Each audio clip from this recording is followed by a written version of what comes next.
कहानी का शीर्षक है बहू ये तुम्हारा ससुराल है। शादी के बाद यह पहली दिवाली।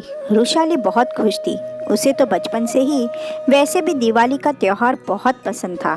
पटाखों का शौक तो नहीं था, पर रंग बिरंगी रोशनी से सजी हुई दिवाली और ढेर सारी मिठाइयाँ। मीठे के शौकीन तो वो बहुत थी, और दिवाली ऐसा त्योहार था जहाँ कई तरह की मिठाइयाँ खाने को मिल जाती थी। रुशाली का ससुराल संयुक्त परिवार है। घर में सास ससुर, दो बड़े जेठ जेठानी, उनके दो दो बच्चे, पति और खुद रुशाली। जब इतने लोग परिवार में हो तो रौनक तो लगेगी ही। ऐसा ही माहौल रुशाली के ससुराल पे था। मिठाइयों की तैयारियां भी 2-3 दिन पहले से ही शुरू हो गई थी। एक तो घर की इतनी मिठाइयाँ, ऊपर से आने जाने वाले लोग भी मिठाइयों के डिब्बे दे रहे हैं। खुद रुशाली के मायके से काफ़ी सारी मिठाई आ गई, जिसे देख देख कर उसका मन ललचाने लगा। पर ये क्या, सासू माँ ने सारी मिठाइयाँ एक तरफ रख दी, घर के बच्चों को और पुरुषों को मिठाई खाने को दे दी। यहाँ तक कि आए गए मेहमानों को भी मिठाई खाने को मिली, और उनके साथ सासू माँ ने खुद अपना मुंह भी मीठा कर लिया। लेकिन मजाल है बहुओं को खाने को दी हो। रुशाली जब अपनी जेठानियों के साथ खाना खाने बैठी तो इस बारे में उसने अपनी दोनों जेठानियों को कहा, पर उन्होंने उसे चुप रहने के लिए कहा। अरे नहीं नहीं, मम्मी जी बुरा मान जाएंगी। इस घर का नियम है, घर के पुरुषों और बच्चों को मिठाइयाँ मिल जाती है, मेहमानों को मिल जाती है, लेकिन बहुओं के हिस्से तो बची कुची मिठाई आती है, वह भी 2-3 दिन बाद।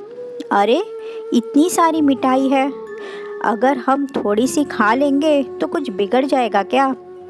आखिर बनाने वाले भी तो हम लोग हैं।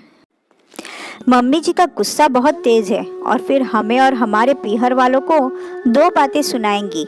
इससे तो नहीं खाए तो ही अच्छा है, पर इसमें तो कई मिठाई हमारे पीहर वालों की ही तो दी हुई है।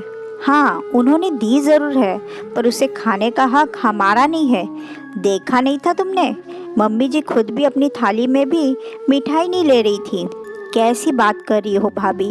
मम्मी जी तो खुद मेहमानों के साथ बैठकर मिठाइयों का आनंद ले रही है। अब खाना खाते समय थाली में मिठाई नहीं ले रही तो क्या फ़र्क पड़ गया? उन्होंने तो मिठाई खा ली, और हमें एक टुकड़ा मिठाई तक का नहीं दिया गया। यह भी कोई बात हुई भला? तो क्या आप दिवाली पर मिठाई नहीं खाते हो? खाते हैं, हमारे पतियों की बदौलत, क्योंकि वो एक मिठाई का डब्बा लाकर चुपचाप कमरे में रख देते हैं, जिसे हम अपने कमरे में ही खा लेते हैं। पर यह तो गलत है, हमें अपने ही घर में चोरी छुपकर खाना पड़ रहा है। बुरा तो बहुत लगता है, पर क्या करें? जो इंसान समझना ही नहीं चाहता उसका क्या कर सकते हैं। दोनों जेठानी ने अपने अस्त्र डालते हुए कहा। इतनी देर में रुशाली के पति वरुण का दोस्त और उसकी पत्नी उनसे मिलने आए। उन्होंने रुशाली को अपने पास ही बिठा लिया। सास ससुर सब वहीं बैठे हुए थे। सासू माँ सबको मनुहार करके मिठाई खिला रही थी, लेकिन रुशाली से पूछा तक नहीं। इतने में वरुण के दोस्त की पत्नी ने एक मिठाई का टुकड़ा लेकर रुशाली के मुंह में ज़बरदस्ती रख दिया, यह कहते हुए कि भाभी तो मिठाई खा ही नहीं रही है। वहाँ तो सासू माँ ने कुछ नहीं कहा, लेकिन उनके जाने के बाद तो रुशाली की शामत ही आ गई। क्या ज़रूरत थी तुम्हें वहाँ मिठाई खाने की? मना नहीं कर सकती थी? पर मम्मी जी, मेरी गलती कहाँ है? भाभी जी ने ज़बरदस्ती मिठाई का टुकड़ा मेरे मुंह में डाल दिया।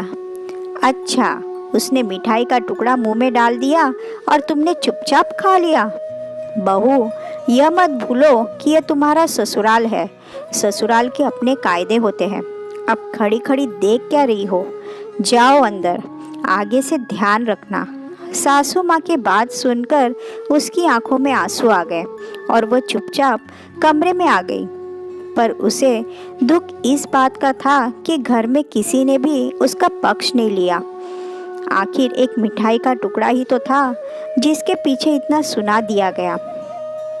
शाम को सासू माँ के मायके वाले उनसे मिलने आए तो उनको खाना परोसा गया, साथ में मिठाइयाँ भी। सासू माँ भी साथ में खाना खाने बैठी और खाना रुशाली ही परोस रही थी। पर यह क्या, रुशाली ने सबकी थाली में मिठाइयाँ परोसी पर सासू माँ की थाली में नहीं। ये देखकर मामी जी ने कहा, अरे बहू, तुम अपनी सास को मिठाई परोसना भूल गई। जी मम्मी जी तो मिठाई नहीं खाती।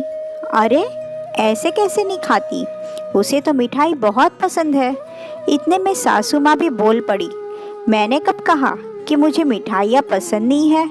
आपने सुबह कहा था ना कि ये ससुराल है, यहाँ मैं मिठाइयाँ पूछे बगैर नहीं खा सकती। तो मुझे लगा कि यह आपका भी ससुराल है, तो शायद आप भी नहीं खा सकते हो। इस घर का नियम है ना कि बहू को मिठाई नहीं दी जाती। रुशाली का ऐसा जवाब सुनकर सासू माँ झेप गई और अपने भाई भाभी के सामने उनकी निगाहें नीची हो गई। वही ससुर जी सासू माँ को गुस्से में देख रहे थे। आखिर वो बात संभालते हुए बोले, अरे रुशाली, तुम्हें गलतफहमी हुई होगी। इस घर में कभी किसी को खाने पीने के लिए रोका नहीं गया है। अब जल्दी करो, बहुत भूख लगी है। जी पापा जी, ऐसा कहकर रुशाली खाना परोसने लगी। सासू माँ चुपचाप निगाहें नीचे कर खाना खा रही थी। वही ससुर जी अपने गुस्से को कंट्रोल करते हुए खाना खा रहे थे। पर वो दिन था और आज का दिन है, कभी किसी बहू को मिठाई खाने के लिए रोका नहीं गया, क्योंकि अब ससुर जी खुद इस बात का ध्यान देते हैं कि बहुओं के खाने पीने पर रोक टोक तो नहीं है।